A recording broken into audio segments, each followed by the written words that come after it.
Paz do Senhor, irmãos. Aleluia. Que a graça do nosso Senhor Jesus esteja sobre nós essa noite e permaneça conosco. Amém? Vamos abrir as nossas Bíblias em 1 Coríntios, capítulo 1, do versículo 24 ao versículo 29. 1 Coríntios, capítulo 1, do verso 24 ao verso 29. Certeza que a minha versão vai estar diferente da sua, mas não tem problema.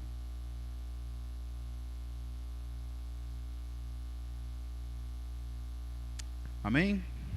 Diz assim a palavra do Senhor: mas para os que foram chamados, tanto judeus como gregos, Cristo é poder de Deus e sabedoria de Deus. Porque o absurdo de Deus é mais lógico que os homens, e a fraqueza de Deus é mais forte que os homens. Irmãos, observai o vosso chamado. Não foram chamados muitos sábios segundo os critérios humanos, nem muitos poderosos, nem muitos nobres. Pelo contrário, Deus escolheu as coisas absurdas do mundo para envergonhar as sábias, e escolheu as coisas fracas do mundo para envergonhar as fortes. Ele escolheu as coisas insignificantes do mundo, as desprezadas, as que nada são, para reduzir a nada as que são, para que nenhuma carne mortal se glorie na presença de Deus. Amém? Podeis assentar em nome de Jesus. Glória a Deus. Depois aí de alguns dias de muita luta, estamos aqui a 70%, ainda não chegamos aos 100%, mas estamos aqui, firmes e fortes, para a honra e glória do Senhor. Amém, irmãos? Nessa palavra, eu vou precisar que você me empreste a sua atenção, vou precisar que você tenha paciência. Esse texto de Coríntios, o primeiro capítulo todo de Coríntios, ele é bem denso.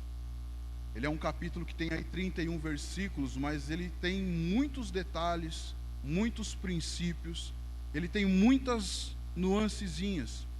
E eu vou precisar fazer aí um esboço desse capítulo todo para vocês, para que vocês entendam aonde que eu quero chegar com a mensagem.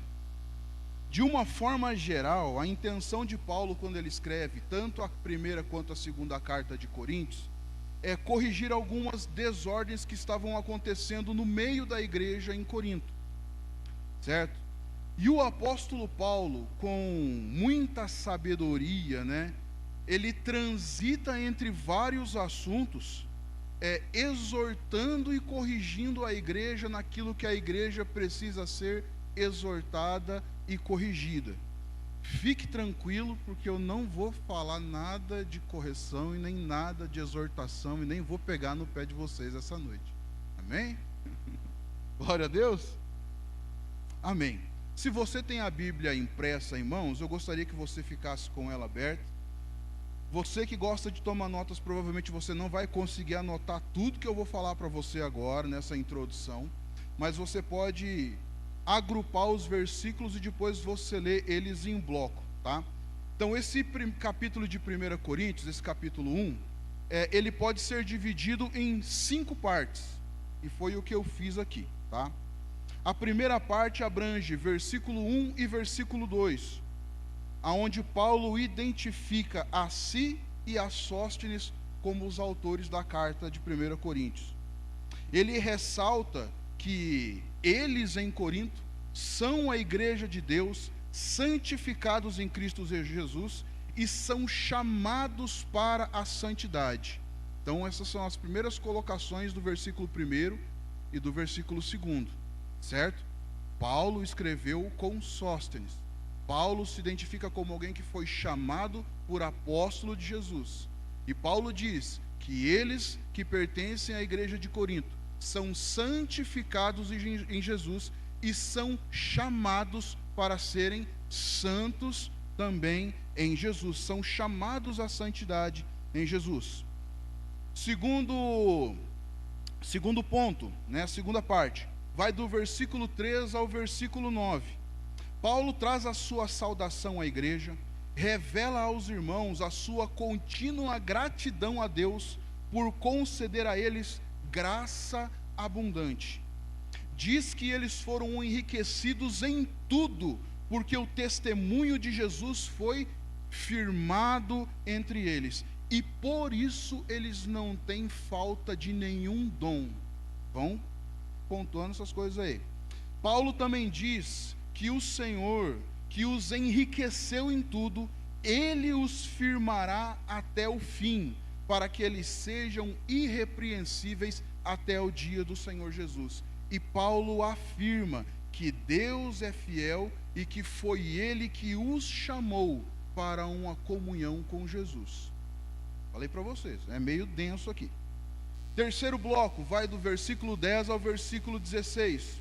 O apóstolo Paulo inicia a sua primeira correção à igreja de Corinto.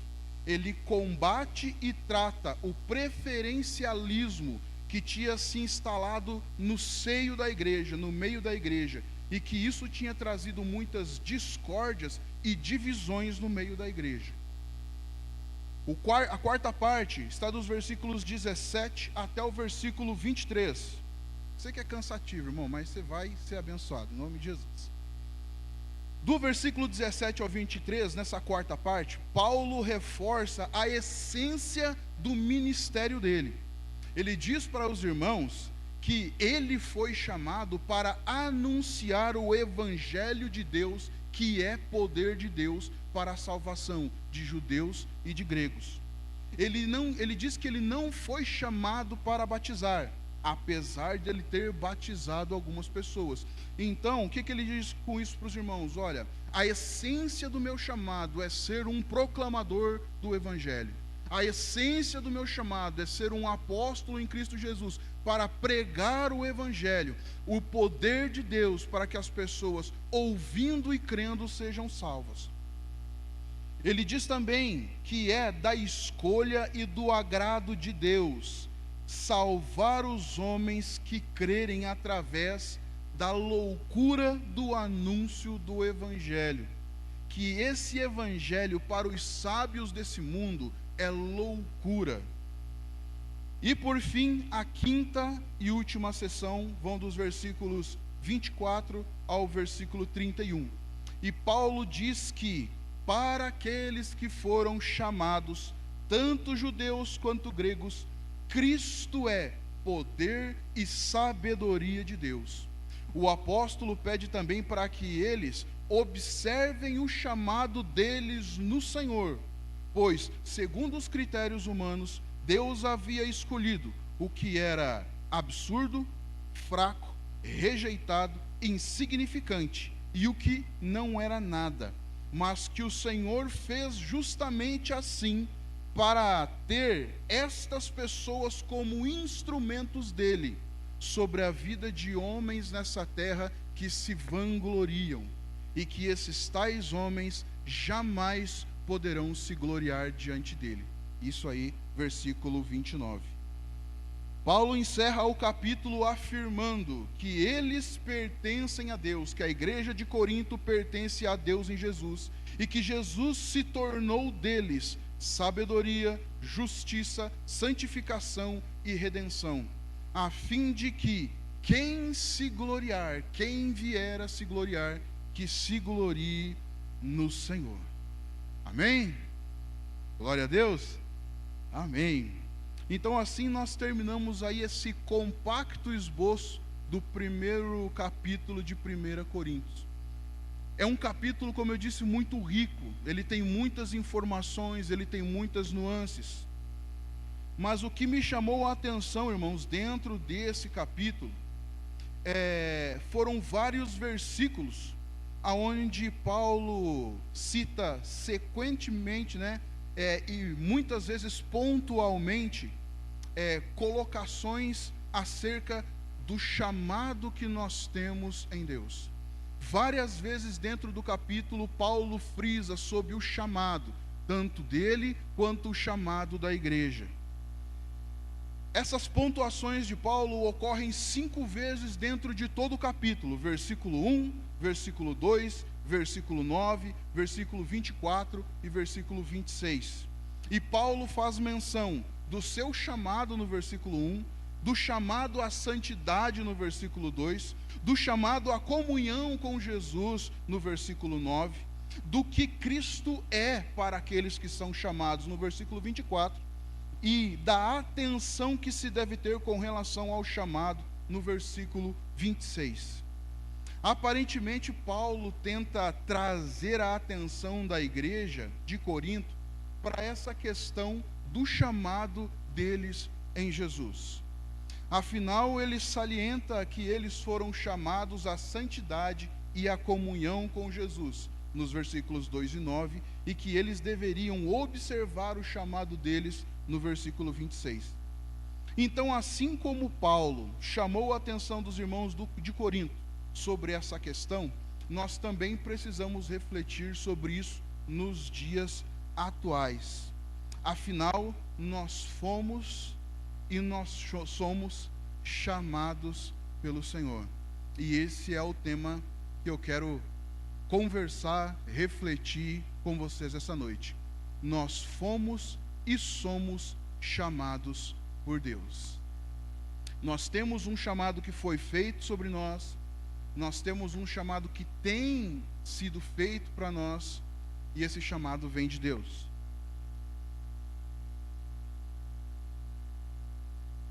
Amém? Fora desse texto que Paulo fala da igreja de Corinto, que nós acabamos de ler e explanar, eu encontrei muitos outros chamados, outros textos dentro da Escritura que fala acerca para o que nós somos chamados. Mas eu fui inspirado, creio que no Senhor, a separar 5 pontos para falar com vocês essa noite. E o primeiro ponto que eu quero falar com vocês, está dentro do texto que nós lemos, é que nós fomos chamados a ser santos. Eu e vocês fomos chamados a ter uma vida santa. Somos chamados por Deus para isso. As Escrituras dizem isso a nós: sejam santos, porque eu, o Senhor seu Deus, sou santo.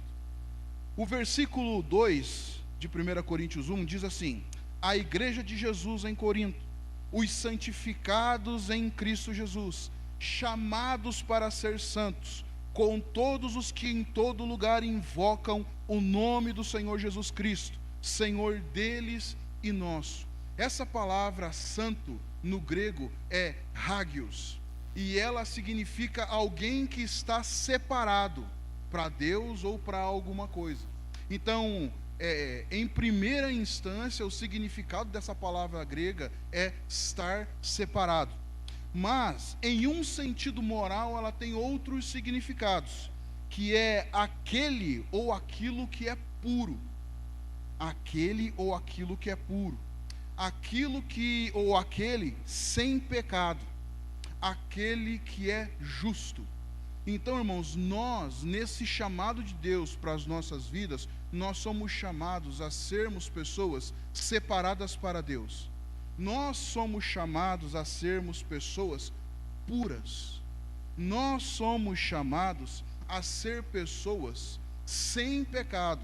Nós somos chamados por Deus para sermos justos.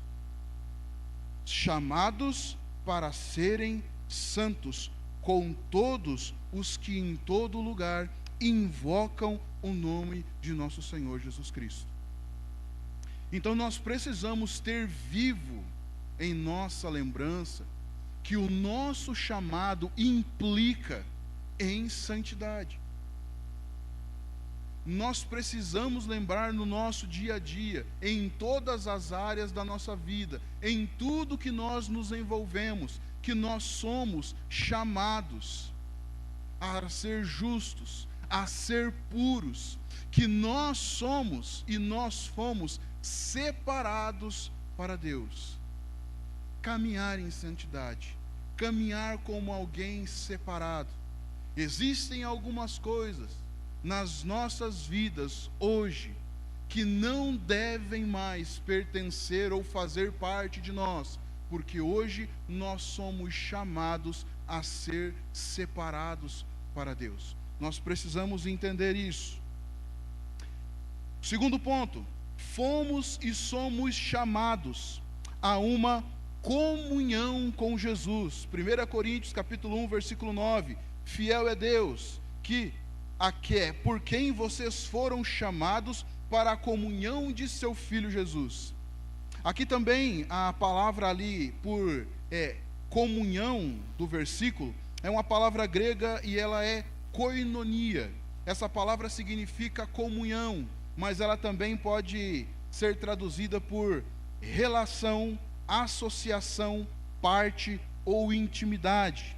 O que eu quero dizer com tudo isso para você? Que você foi chamado a ter um relacionamento com Jesus, que você foi chamado para viver uma vida em associação com Jesus, que você foi chamado para estar com Jesus tendo intimidade, que você foi chamado a ter parte com Jesus.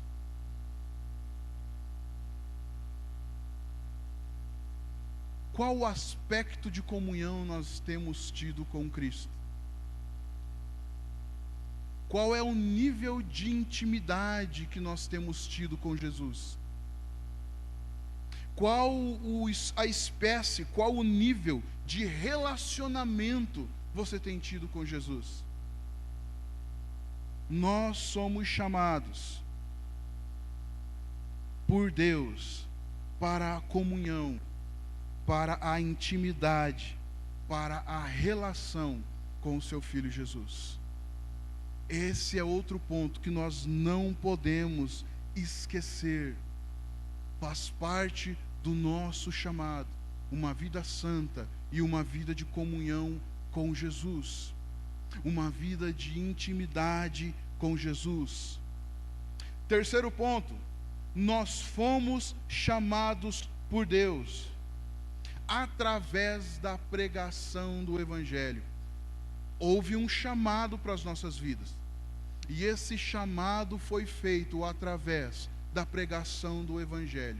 Um dia, através da vida de alguém que se dispôs como instrumento nas mãos de Deus, as palavras do Evangelho, a boa nova de Deus, chegou às nossas vidas, e nós fomos alcançados pela pregação do Evangelho. 1 Coríntios capítulo 1, versículo 21 diz: visto que na sabedoria de Deus o mundo por sua própria sabedoria não o conheceu, mas foi do agrado de Deus salvar os que creem por meio do absurdo ou loucura da pregação. Foi do agrado de Deus salvar os que creem por meio da loucura, do absurdo da pregação. Eu já disse aqui em algumas oportunidades que eu era alguém bem rebelde. Eu não gostava de religião, qualquer que fosse. Mas o evangelismo terrorista chegou até a minha vida. Eu fui aterrorizado pelo Evangelho. Eu não fui evangelizado. Eu fui aterrorizado pelo Evangelho. Mas, irmãos, é como diz a parábola do semeador. O semeador sai a semear. Algumas sementes caem à beira do caminho. Outras caem no meio de espinhos. Outras caem sobre pedras. Outras caem sobre terra fértil. Aquela mulher jogou tanta semente na minha vida que as que caíram à beira do caminho foram embora. As que caíram sobre pedras foram embora. As que caíram no meio dos espinhos foram sufocadas. Mas graças a Deus, parte desse evangelho caiu em boa terra no meu coração. Caiu em bom solo no meu coração. Por isso, irmãos, nós precisamos. E é nessa parte que eu quero tomar um pouquinho mais de tempo com vocês para refletir. Nós fomos e somos chamados por Deus através da pregação do Evangelho. De alguma forma o Evangelho chegou na sua vida e é por isso que você está aqui hoje. Pode ser que você já seja um crente transformado, renovado, que nasceu de novo. Ou pode ser que você já está frequentando a igreja aí há 20 anos, 30 anos, e seja só um simpatizante do Evangelho. Ainda não nasceu de novo, mas as sementes estão caindo aí, e eu creio que um dia você vai se converter de verdade. Você vai ter uma nova vida, você vai nascer de novo. As coisas velhas vão ficar para trás. Jesus vai ser a prioridade da sua vida. Jesus vai ser o maior amor da sua vida. Jesus vai ser tudo para você. Seu pai não vai te importar mais que Jesus. Sua mãe não vai te importar mais que Jesus. Seus filhos não vão te importar mais do que Jesus. Jesus será o centro da sua existência. Isso é nascer de novo. Jesus é tudo em todos. E quando nós fomos alcançados pela pregação do Evangelho, quando esse Evangelho alcança as nossas vidas, ele nos salvou. Só que nós, irmãos, fomos chamados e somos chamados também a ir por todo mundo e levar esse Evangelho a toda criatura. Você foi chamado por Jesus a pregar o Evangelho. E eu faço uma pergunta singela e simples para vocês essa noite e para quem vai assistir essa pregação num futuro. Vocês têm pregado o Evangelho? Vocês têm pregado o Evangelho? Esse Evangelho que salva da ira vindoura, esse Evangelho que salva das trevas, esse Evangelho que salva do inferno, da condenação futura, desse Evangelho que é o poder de Deus. Você tem pregado o Evangelho, meu irmão? Você tem pregado o Evangelho, minha irmã? Você tem anunciado? Você não acha injusto que nós viemos a receber o Evangelho um dia e estamos sendo transformados, estamos sendo salvos, estamos sendo limpos por Ele, e que esse Jesus que fez essa obra na nossa vida pede para nós que nós venhamos ir e lançar essa semente sobre a vida de outras pessoas, e nós não o fazemos, e não fazendo isso, nós impedimos que outras pessoas sejam salvas, sejam livres, sejam transformadas e sejam libertas. Irmãos, pregar o Evangelho não é vir aqui à frente ou estar aqui à frente, nesse púlpito bonitão aqui, de acrílico. Certa vez eu ouvi de um pastor que enquanto nós não entendermos que o nosso trabalho, os hospitais, a casa dos nossos parentes, as reuniões com os nossos amigos, todo e qualquer lugar que colocarmos a planta do nosso pé é o nosso púlpito, nós ainda não entendemos o que é ir e evangelizar. Nós ainda não entendemos o que é ir por todo mundo. Muitas vezes quando nós falamos de pregar, nós já pensamos no quê? Pensamos aqui, estar aqui à frente. Mas se nós temos o Evangelho, irmãos, nós precisamos compartilhá-lo a todas as pessoas. O semeador sai a semear, e eu quero dizer para você essa noite, você é um semeador no Senhor. Você, minha irmã, é uma semeadora no Senhor. Amém? Já ficaram tristes comigo, né? Fala a verdade.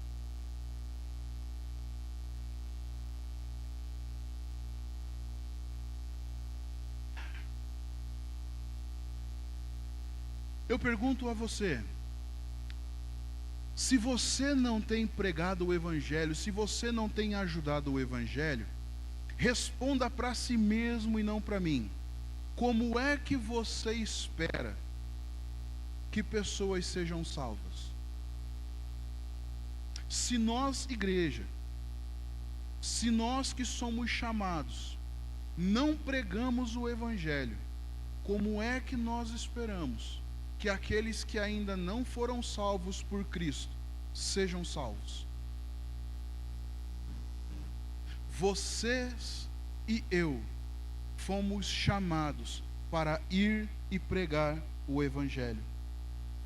Marcos capítulo 16, versículo 15 e 16 diz assim: e disse-lhes: ide por todo o mundo e pregai o evangelho a todas as gentes. Quem crer e for batizado será salvo, mas quem não crer será condenado. Texto de Marcos que fala a respeito da grande comissão, do grande chamado. Disse Jesus a todos os irmãos que estavam reunidos com ele ali naquele momento. Então inclui os apóstolos e inclui as demais pessoas que se mantiveram firmes aguardando Jesus. E Jesus diz a todos, então não é somente aos apóstolos, mas os demais discípulos. Não sei se você tem o hábito de ler a Bíblia todos os dias. Se você tem esse hábito, provavelmente vai estar registrado na sua memória que existem 2 momentos nos evangelhos aonde primeiramente Jesus chama a si os 12, coloca sobre eles ou concede a eles autoridade para que eles venham sair de 2 em 2 e pregar o evangelho e curar enfermos e expulsar demônios. Depois, em um outro momento, Jesus escolhe mais 70 e também delega a eles a autoridade para que eles venham ir anunciar o evangelho, curar enfermos e expulsar demônios. Mas eles eram discípulos, eles não eram os 12 apóstolos. E depois em Atos revela para nós que ficaram reunidos no cenáculo, aguardando a descida do poder do Espírito Santo, 120 pessoas. Essas 120 pessoas que restaram fiéis aos pés de Jesus, após a sua ascensão aos céus, aguardaram receber o poder que vinha do Senhor. E eles entenderam que precisavam ir por todo o mundo e compartilhar o que eles receberam de Jesus com todas as pessoas, a começar por Jerusalém, Samaria e até os confins da terra. Nós somos igreja. Nós temos a Cristo como nosso Senhor. E esse Senhor disse para nós, e ficou registrado para mim e para vocês, do mais jovem ao mais experiente aqui em nosso meio: vão por todos os lugares, a todas as pessoas, e anuncie o evangelho, porque aquele que crer vai ser salvo, e aquele que não crer, sobre ele permanece a ira de Deus e fatalmente a condenação futura. Romanos capítulo 10, versículo 13 e 14 nos diz assim: porque todo aquele que invocar o nome do Senhor será salvo. Mas como eles vão invocar em quem eles não creram? E como eles vão crer naquele de quem nada ouviram? E como eles ouvirão se não existir alguém que lhes pregue? A bola está conosco. A bola está comigo. A bola está com vocês. Como essas pessoas vão crer se eles não ouvirem acerca de Jesus? Mas como eles vão ouvir acerca de Jesus, sendo que você, meu irmão e minha irmã querida e abençoada, que tem vindo aqui, reunião após reunião, recebido do Evangelho, se reserva no direito de não compartilhar esse Evangelho? Como crerão? Como crerão?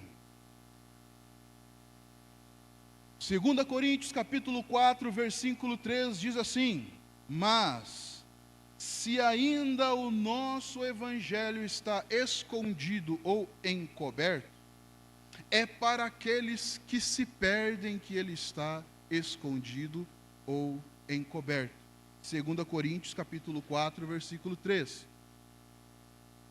E o versículo 4 na sequência, eu não anotei aqui, mas ele vai dizer assim: os quais o Deus deste século cegou os olhos para que eles não vejam o resplendor do Evangelho e, portanto, não sejam salvos.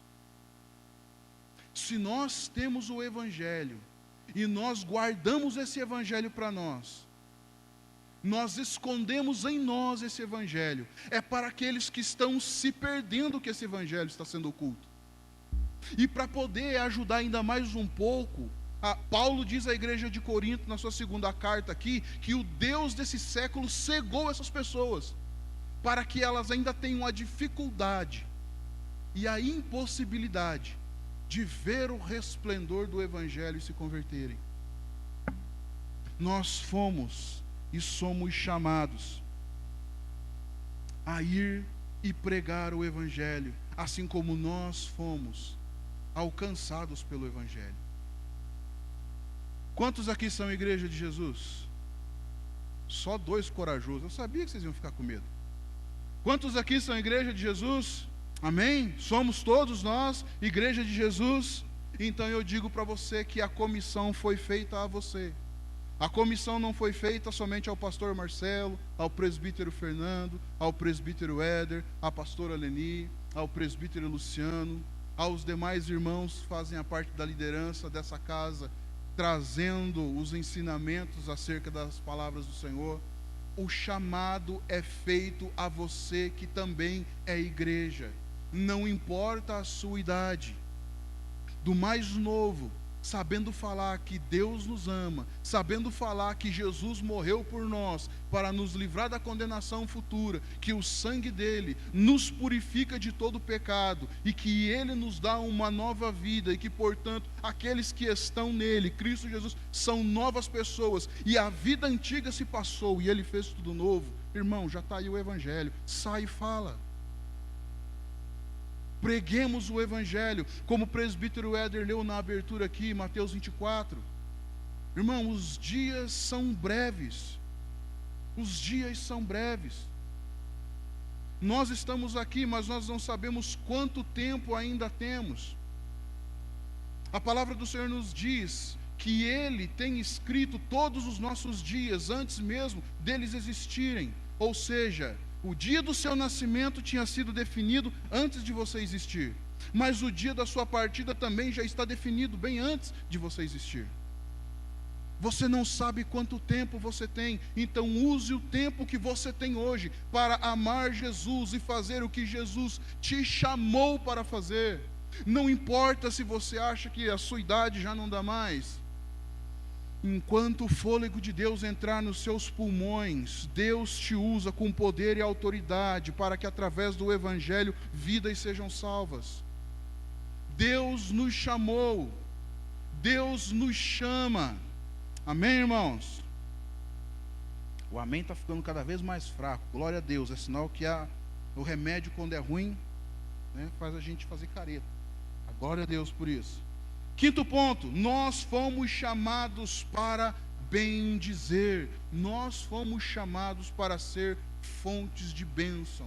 Nós fomos chamados para bendizer. Nós fomos chamados para abençoar. 1 Pedro capítulo 3, versículo 8 e 9 nos diz assim: finalmente, tende todos vocês o mesmo modo de pensar, mostrem compaixão e amor fraterno, sejam misericordiosos e humildes, não retribuam o mal com o mal e nem a ofensa com ofensa, mas pelo contrário, bendigam, abençoem, porque para isto vocês foram chamados, a fim de receber bênçãos como herança.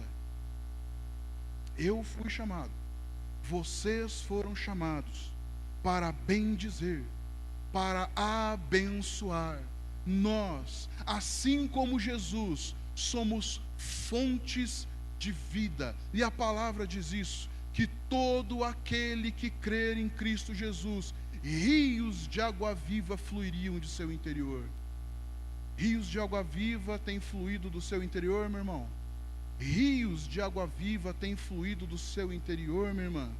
Pedro disse: tende todos vocês o mesmo modo de pensar, mostrem compaixão e amor fraterno, sejam misericordiosos, sejam humildes, não retribuam o mal com o mal e nem a ofensa como ofensa, mas ao contrário disso, bendigam, abençoem, porque para isso fostes chamados. Quando pessoas lançarem palavra de maldição contra a tua vida, abençoe a vida dela. Quando pessoas fizerem coisas para prejudicar você, abençoe ela. A sabedoria de Deus para os sábios desse mundo é loucura. Que história é essa, presbítero? Tu está por fora. Que história é essa que eu tenho que abençoar aquele que me amaldiçoa? Que história é essa que eu tenho que fazer o bem para quem faz o mal para mim? Ei, a sua lógica não é mais terrena. Jesus é poder e sabedoria para aqueles que foram chamados por Deus. A sua sabedoria, o seu poder está em Cristo. Por isso que nós agimos de maneira diferente. Nós oramos e tratamos bem aquele que nos maltrata. Nós fazemos isso porque nós não fazemos por nós ou para nós, mas nós fazemos para dar testemunho daquele por quem nós vivemos nos dias de hoje. Nós vivemos por Jesus. Quinto ponto, e já quase caminhando para o final. Fomos e somos chamados para a luz. Nós somos e nós fomos chamados para a luz. 2 Pedro, capítulo 2, versículo 9. Mas vós sois uma geração eleita, vós sois um sacerdócio real, uma nação santa, um povo de propriedade exclusiva de Deus, para que anuncieis as grandezas daquele que, vírgula minha, vos chamou das trevas para a sua maravilhosa luz.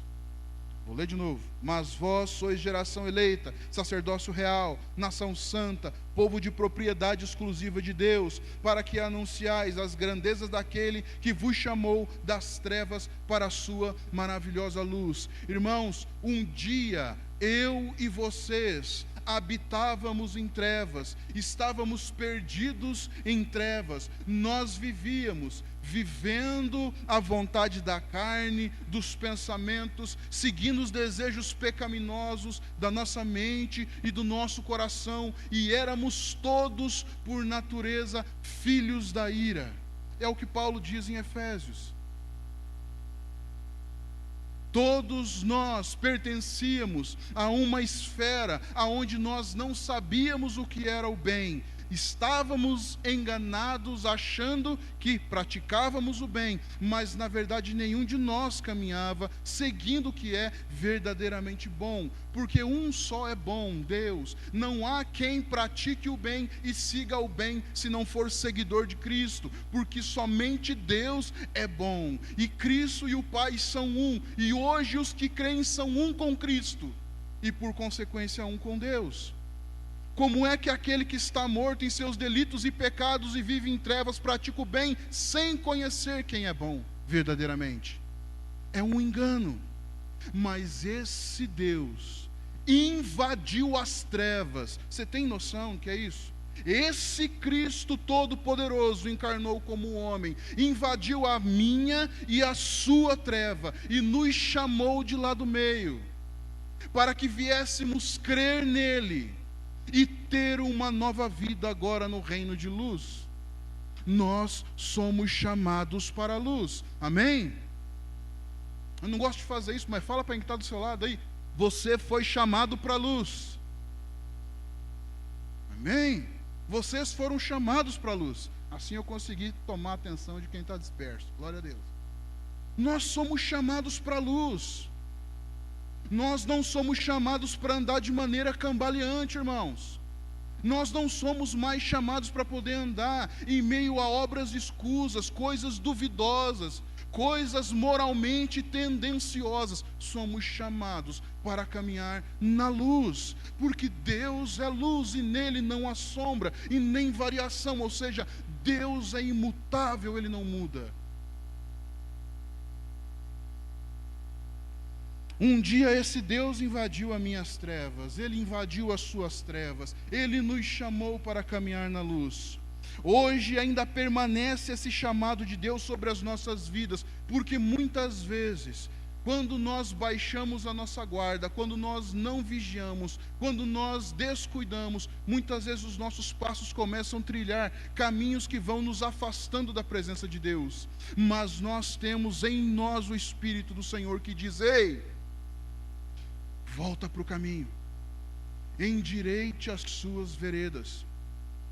Essa direção não é mais para você, esse comportamento não é mais para você, esses desejos não são mais para você, porque você está em Cristo, e aquele que está em Cristo é nova criatura. Essas coisas velhas já se passaram, Deus tem feito em você e tem dado a você coisas novas. Por isso que Paulo fala à igreja de Colossenses no capítulo 3, façam, pois, morrer a sua carne, façam, pois, morrer. E o interessante é que a palavra lá no grego é necrosaste. Necrose a gente sabe que é aquele negócio que vai morrendo e apodrecendo aos pouquinhos, não é de uma hora para outra. E Paulo diz à igreja de Colossos, e também serve para nós, que a obrigação de fazer morrer é minha e a sua, não é de Deus. Pode abrir aí, Colossenses capítulo 3, está logo nos primeiros versículos. Façais, pois, morrer. Faça morrer. É igual ele fala em Romanos capítulo 12, versículo 1. Ele coloca sobre nossa responsabilidade: transformai, pois, o vosso pensamento. É você que tem que transformar, não é Deus. Ele já entregou as ferramentas, você tem a palavra diante de você. Ele já colocou o Espírito dele dentro de nós. E nós precisamos recorrer e buscar aquilo que Deus tem entregue para nós. Ele invadiu as nossas trevas. Ele tem vindo a nós. E quando nós nos desviamos, tem nos chamado ao caminho correto. Porque Ele nos chama a caminhar à luz. Por mais que muitos não acreditem, Deus ainda fala com os homens. Muitos não acreditam mais nisso. Mas Deus não está morto. E Deus ainda fala conosco. O Senhor tem falado com você essa noite. E eu creio que Deus tem tratado com o seu coração essa noite. Deus ainda fala, irmãos. Deus ainda fala. Tem uma frase do pastor Eliseu Rodrigues que eu até anotei para compartilhar aqui. Deus sempre fala e continua falando nos dias de hoje. A única diferença é que faltam aqueles que ouvem. Simples assim. Deus sempre falou. Do Gênesis até o Apocalipse. Deus falou no passado. Deus caminhou na história do homem no passado. Deus fala no presente e caminha na nossa história no presente. A diferença é que faltam aqueles que ouvem a voz do Senhor e, como o profeta Isaías, dizem: Senhor, eis-me aqui, envia-me a mim.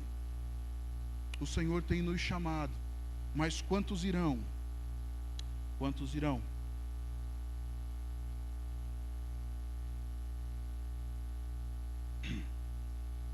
Há um chamado divino para toda a humanidade, e esse chamado ecoa desde o princípio. Você tem ouvido esse chamado? Há um chamado divino para a humanidade que ecoa desde o princípio, desde o Gênesis. Quando o Senhor chegou lá, caminhando pelo jardim e disse: Adão, Adão. E o Adão já tinha pisado na bola, disse: Senhor, eu ouvi a sua voz chamando, mas eu tive medo e me escondi. Irmãos, desde o Éden, desde o princípio, Deus tem lançado o seu chamado para a humanidade. Você tem ouvido o chamado de Deus para a sua vida? Quando, através da vida de pessoas, Deus tem chamado você para que você abandone práticas que Ele insistentemente tem dito para que você abandone. Quando Ele tem chamado você para que você venha se posicionar e venha compartilhar o Evangelho, venha viver em santidade, para que você bendiga. Quando o Senhor tem te chamado, como você tem respondido e correspondido ao chamado divino? você tem essa possibilidade, você tem essa capacidade de analisar-se, pois, a si mesmo e dar essa resposta a si e ao Senhor, como você tem respondido e correspondido ao chamado de Deus para a sua vida. E eu encerro citando um pequeno trecho do versículo de Hebreus capítulo 3, versículo 15. Hoje, portanto, se ouvirdes a sua voz, não endureçais o vosso coração. Hoje, meu irmão, hoje, minha irmã, e você que vai ouvir essa mensagem algum dia, se você hoje ouviu a voz do Senhor, se hoje a voz do Senhor alcançou não só os seus ouvidos, mas o seu coração, não endureça o seu coração ao chamado do Senhor. Entregue ao Senhor a sua vida, entregue verdadeiramente. Irmãos, muitas vezes nós estamos enganados, porque nós vemos muitas vezes a igreja cheia, porque nós vemos pessoas que são frequentes dentro da igreja, mas muitas vezes são simpatizantes da fé, porque não há evidência de um novo nascimento, não há evidência de obras que evidenciem um arrependimento. Mas o chamado de Deus é que venhamos estar diante dEle, que venhamos nos submeter a Ele, que venhamos nos render ao que Ele tem dito a nós e permitir que Ele transforme a nossa vida em uma vida nova. Hoje, se vocês ouvirem a voz do Senhor, não endureçam o seu coração. Amém? Se coloque em pé, eu quero orar com vocês. Essa foi uma palavra de amor do Senhor para as nossas vidas. O Senhor nos ama e a palavra do Senhor diz que Ele corrige todos aqueles a quem Ele ama. E se você tem recebido a correção do Senhor, é prova de que você verdadeiramente é filho. Eu nunca corrigi o João, eu nunca corrigi a Sara, porque eles não são meus filhos. Se você tem recebido a correção do Senhor, é prova de que tu é filho, porque Ele ama, e por Ele amar, Ele corrige os filhos. Senhor Deus e Pai, nós te exaltamos, e nós dizemos, Senhor, te exaltamos, Senhor, te exaltamos, Senhor. Tua é a honra, Senhor, e Tua é a glória. E nós nos colocamos diante de Ti, Senhor, e clamamos em nome de Seu Filho Jesus. Vem sobre nós, Senhor. Transforma, Senhor, a nossa essência. Transforma o nosso coração mau, Senhor. Nos dê, Senhor, um coração quebrantado, um coração contrito, Senhor. Nos transforme, Senhor, a ponto de que venhamos verdadeiramente amar o Senhor acima de todas as coisas, com toda a nossa força, com toda a nossa intensidade, e que amando ao Senhor dessa forma, verdadeiramente venhamos amar o nosso próximo, Senhor. Transforma o nosso coração, Senhor, transforma a nossa vida. Senhor, eu oro por mim e pelos meus irmãos nesse momento, aqueles que estão presentes aqui neste lugar, e aqueles que aqui não estão, e aqueles que porventura um dia ouvirão essa mensagem. Pai, em nome de Jesus, transforma o nosso coração, faz de nós um vaso novo. Nós queremos ser, Senhor, nós queremos ser novos diante de Ti, Senhor. Obrigado pelo Teu amor, obrigado pela Tua misericórdia, obrigado por Tua graça, obrigado pela Tua palavra e pelo Teu Espírito que não tem nos abandonado e que o Senhor tem nos entregue. Obrigado por esta oportunidade, Senhor. Abençoe a Tua igreja neste lugar e em todos os lugares, ó Pai. Em nome de Jesus, nós Te louvamos e agradecemos. Amém e amém.